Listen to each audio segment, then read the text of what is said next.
এই নিষিদ্ধ সংগঠনের কোন নেতা স্বতন্ত্রভাবেও নির্বাচনে অংশ নিতে পারবে না। এখানে সমস্ত রাজনৈতিক দলের নেতৃবৃন্দ আছে, যে কারণে এই বিষয়টি যেহেতু নির্বাচন সম্পৃক্ত, এই জন্য আপনাদের সামনে আমি তুলে ধরছি।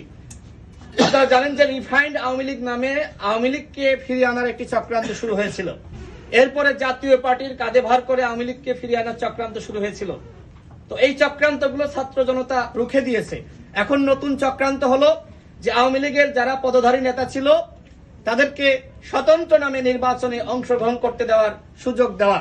আমাদের দলের পক্ষ থেকে ইতিমধ্যে আমরা প্রধান নির্বাচন কমিশনার বরাবর এবং অন্যান্য নির্বাচন কমিশনার বরাবর আমরা স্মারকলিপি দিয়েছি এবং আমরা আহ্বান জানিয়েছি আগামী নির্বাচনে এই নিষিদ্ধ আওয়ামী লীগের কোন পদধারী নেতা স্বতন্ত্র বা অন্য কোন নামে নির্বাচনে অংশগ্রহণ করতে পারবে না। যেহেতু দল হিসেবে আওয়ামী লীগ নিষিদ্ধ হয়েছে, তাদের সাংগঠনিক কার্যক্রম নিষিদ্ধ, সুতরাং এই নিষিদ্ধ সংগঠনের কোন নেতা স্বতন্ত্রভাবেও নির্বাচনে অংশ নিতে পারবে না। আমি মনে করি এখানে প্রত্যেকটা দলের উচিত এই বিষয়ে বক্তব্য দেওয়া, বিবৃতি দেওয়া, সচেতন থাকা।